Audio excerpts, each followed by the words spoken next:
文化唔係一啲 form 嚟嘅，文化唔係叫書，文化唔係叫做藝術品，文化好多時又係手段又係目的嘅。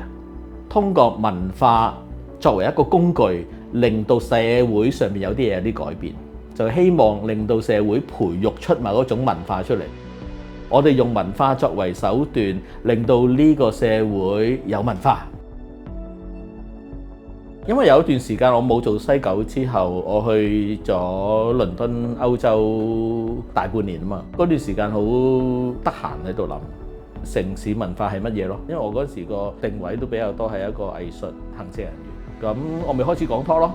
咁後來就講下就一路有 invitation。180次裏邊，我諗有170次唔係我安排嘅咯，係有人叫我去嘅咯。咁出到嚟就係 BEAM 嘅一套嘢。B 就係 belief and value， 包括你對社會嘅信念啦、宗教啊，同一啲人嘅價值觀有關。第二樣嘢咧就係日常生活的風格，我叫做 everyday lifestyle。第三咧就叫做藝術與創意表達。第四咧就係 M 啦，叫做 memories and tradition。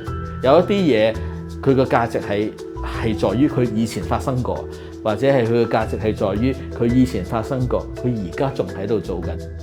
如果我哋用呢4樣嘢作為一副眼鏡，我就會見到呢個社會裏邊係乜嘢嘅文化啦。文化係我睇到嗰啲無論用書呢個形式嚟表達，係睇得到佢嘅信念與價值觀，或者係日常生活風格，或者係藝術與創意表達，或者係記憶與傳統喺呢本書裏邊體現到出嚟，或者我喺個藝術品裏邊體現到出嚟。我係將香港個18區嘅一啲統計數字擠埋一齊嘅，用呢啲咁樣嘅數字嚟到冚翻落 BEAM 呢4個方向嗰度。油尖旺係比其他標高好多。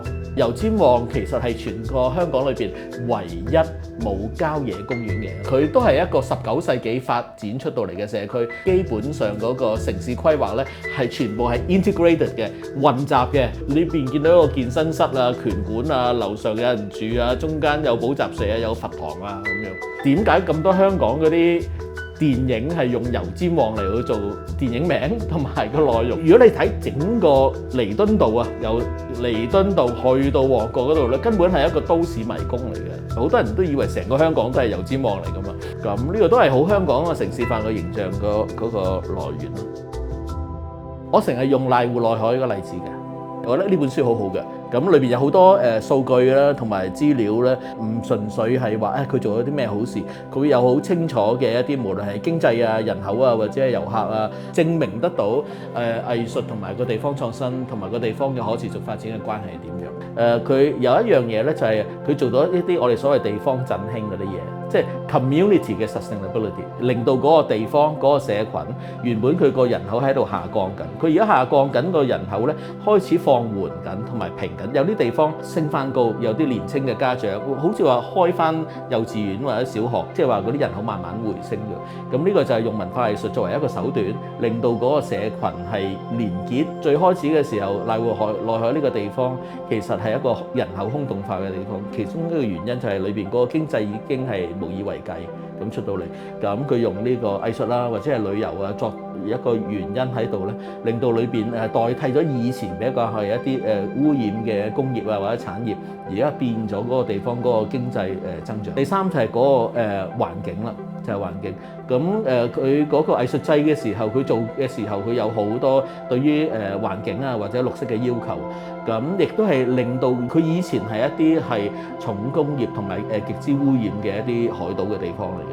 嗰個地方令到嗰個地方咧，亦都係慢慢係振興翻，無論喺環境嗰方面、社群嗰方面，同埋經濟嗰方面，嗰個永續咧可以生翻出嚟。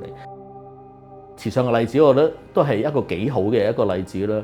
咁佢一個係以種米為主嘅一個地方啦，咁樣。咁佢喺10幾年前開始有一個池上秋收稻穗藝術節啦，咁樣。咁佢淨係喺秋收同埋播種之前，同埋割禾之前嗰段時間，大概有10日嘅空檔，佢先做呢樣嘢。佢仍然係將佢嗰個地方作為一個農業嘅好重要嘅一個小鎮嘅農村嘅經濟。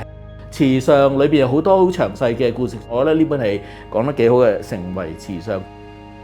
裏邊關於藝術節嗰部分，只不過係中間有一節嘅啫。佢係講緊池上鄉呢個地方喺過去嗰60-70年裏邊嗰個發展係點樣啦。包括喺 WTO 裏邊食米或者糧食嗰個出入口嗰個價格啊、個競爭啊。咁睇完呢樣咧，我先知道藝術節喺成件事裏邊嘅角色係點。佢係引入一個佢哋自己一個 festival 咯。而嗰個 festival 係令到池上更加出名，即係唔係用文化藝術旅遊替代咗佢當地嗰個產業，而係相得益彰咯。呢本就係關於行山啦，香港山徑嘅書，叫做《看不見的山徑》。最好嘅山徑係咩嘢山徑呢？就你睇唔到佢係山徑嘅山徑。嗰個山徑雖然係設計出嚟，但係令你覺得好似係經過好多年人行出嚟嘅一條咁嘅路，裏邊牽涉到一啲美學嘅。咁我會比較敏感啲啦，我係即係做藝術行業嘅出身啦咁樣。我覺得其實佢哋講嘅美同我哋喺美術館裏邊講嘅美係有啲咩唔同呢？佢哋去到咁實際，佢哋係每個星期或者都要去行山嘅人，佢喺裏邊追尋嗰種美係乜嘢美？呢啲唔同嘅角度睇嘅文化同埋美係乜嘢咯？拓展我自己對文化嗰個領域同埋想像。香港就其實好自豪咧，就係講香港人係非常之實際嘅。我哋唔係追求一啲信念與價值觀的東西。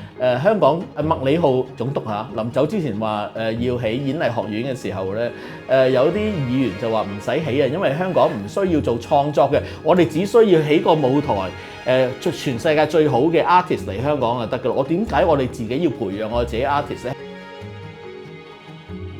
咁佢係講一啲概念，其實香港講文化保育係冇嘅，未有。佢而家叫做文化生態保育區嘅建設。我哋而家好多時講生態或者文化保育嘅時候咧，行業就保護行業，山就保護山咁樣，牽涉好多跨部門嘅一啲協作，令到整個文化生態可以一齊保育，而唔會話我淨係保育嗰啲死物嘅啫。嗰啲人咧就教育局搞啦咁樣。咁我覺得呢個係香港都未有咁樣嘅思維諗呢樣嘢。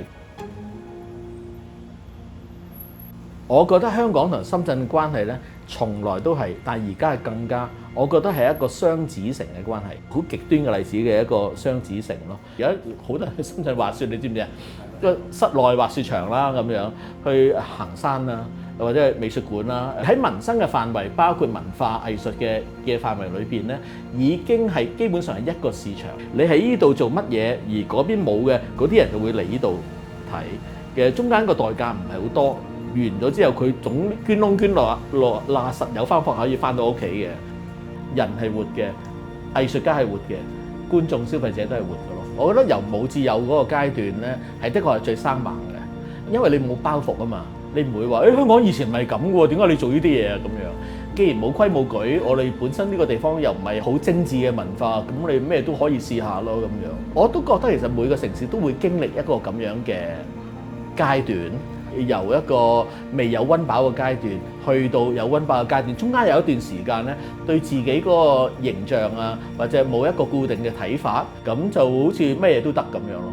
咁喺嗰段時間，70-80年代嘅時候，亦都係由未到溫飽至到溫飽嗰個階段啦。有啲先富起來嘅家庭已經送咗啲子女去羅馬讀音樂，或者去邊度美國讀建築，又有啲創新嘅出到嚟啦，未將外國嗰啲最新嗰啲實驗啊、唔同嘅主義啊，未喺嗰陣時可以攞到出到嚟。